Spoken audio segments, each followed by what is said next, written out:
Yes, welcome back. And this is the continuation of the first clip. That is on Keats's concept of beauty, right? Actually, I'm trying to confine my clips, in the duration of 20 minutes so that it can be easier for you to understand the clips. Fine. Anyways, so we are talking about Keats's concept of beauty, right?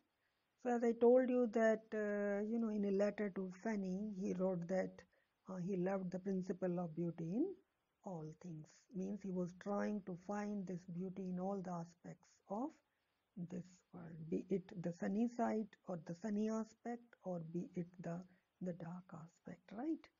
Then some more points. See, if you try to have a look at Keats's concept of beauty, you'll find that his concept of beauty is somehow Platonic, and somehow it is different from Plato's concept of beauty, right? So where he resembles Plato and where he is different from Plato. Let us talk about it. See, if you remember in the symposium, Plato says, he says that, beauty in every form is one and same, right? In his work Symposium, Plato says that beauty in every form is one and same. So Keats also, thinks in the same way. He also feels that beauty in every form is one and same. So here he resembles, Plato, right? Then the other point of similarity between him and Plato is that, like Plato, Keats also feels that poets attain immortality through creative works of art. I repeat, like Plato, Keats also feels that poets attain immortality through creative works of art. Right?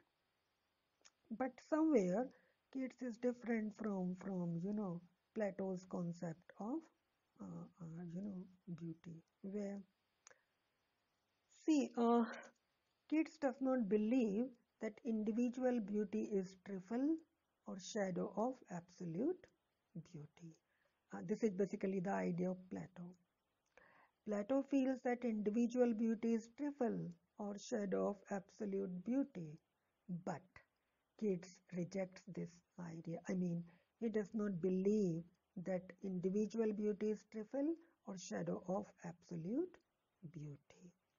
In fact, he finds beauty in all things. So here he is somehow different from, uh, you know, Plato's concept of beauty. So these are some of the points where you can compare both Plato and Keats in the concept of, or regarding the concept of beauty. Right. Now the other point is that again, if you try to have a look at the poetry of Keats, you'll find that Keats did not believe in didactic poetry. Keats did not believe in didactic poetry. Fine.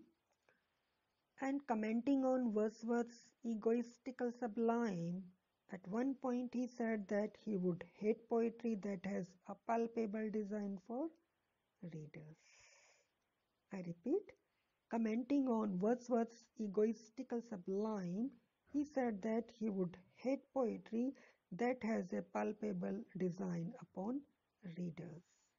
Means he did not want himself to be confined in any philosophy of an egotist. I mean, he wanted to be absolutely free, and he did not want himself to be confined in any philosophy, or particularly any philosophy of an egotist, right? Then the other point is that, this is very crucial. See, Keats can be regarded as a pure poet par excellence. Even William Shakespeare is in this category, right? So Keats can be regarded as a pure poet par excellence. Now, what is a pure poet? Actually, in the popular view, you just can say A pure poet may be an ivory tower, means a confined person. Hmm. So, in the popular view, a pure poet may be an ivory tower artist who tries to escape through the dark realities of life into a world of sensuous delight, and at the same time who refuses to be concerned with the problems of life. Fine. So, again, I am repeating it. We are talking about a pure poet. Who is a pure poet? So a pure poet is a one, who may be an ivory tower artist and who tries to escape through the dark realities of life into a world of sensuous delight and who refuses to be concerned with the problems of life. So here you can find some glimpses of the aesthetic movement or the art for art's sake, idea. And in fact, the term pure poetry, it can be synonymous with the art for art's sake or aesthetic school, because these are the very schools where poets were not concerned with the problems of life. They wrote poetry or they wrote, literature from the viewpoint of art for art's sake rather than from the viewpoint of art for life's sake. Means they had nothing to do with the problems of life and people. They were basically concerned with pure art and they were the pure artists, right? That's why this term pure poetry, it can be synonymous with the art of art's sake or aesthetic school, right? And that's why Keats was a role model for the pre-Raphaelite school of poetry because they found in him an escapist.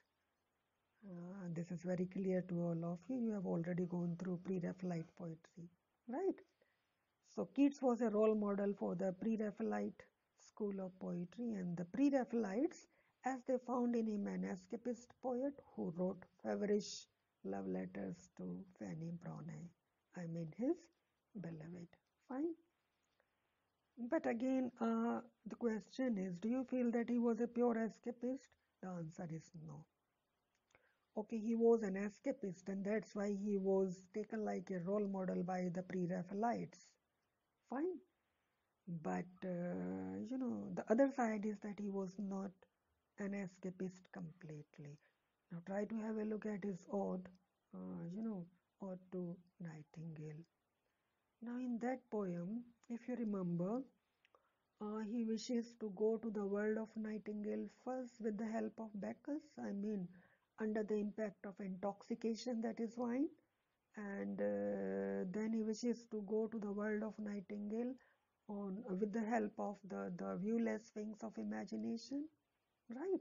But in the same poem, towards the end, we come to the idea or we come to know that he wishes to come back and he attacks on fancy. He attacks on fancy by saying that it cannot cheat him. So he is not a pure escapist. This thing you have to remember, right? Now, as a poet of beauty, he identifies beauty and truth. Now this is very particular. As a poet of beauty, he identifies beauty and truth. Now, to him, truth includes sorrow and evil, and therefore we should learn to find them lovable and beautiful. Fine. So, in his poetry, beauty and truth, they both go hand in hand. So, in his poetry, beauty and truth, they both go hand in hand. And his concept to find beauty in everything, good as well as evil, this concept makes him a beauty mystic also, right? So I'm ending this clip with a question for all of you. Go to his ode on a Grecian urn, right? uh, Towards the end of the poem he says truth is beauty and beauty is truth. So it simply means that if a thing is beautiful, it is bound to be true. And if a thing is true, it is bound to be beautiful. Right? Now, this may be the message of the poet to the world, this may be the message of the urn to the world, or this may be the message of the figures who are carved on the surface of the urn. So, whatever it is, but now my question is, the lines state that if a thing is beautiful, it is bound to be true, and if it is true, it is bound to be beautiful. Now, the fact is that death is the greatest truth of the world. So, can it be beautiful? Death is the greatest truth in this world. Can it be beautiful? At the same time, if you are moving on the road and you come across an accident, or on the road you find an accident where you find that some people are killed, maybe 10 or 15. So it will be a true incident. So now this true incident can be beautiful. If yes, then how? So please try to find out the answer. So good day to all of you, and thank you.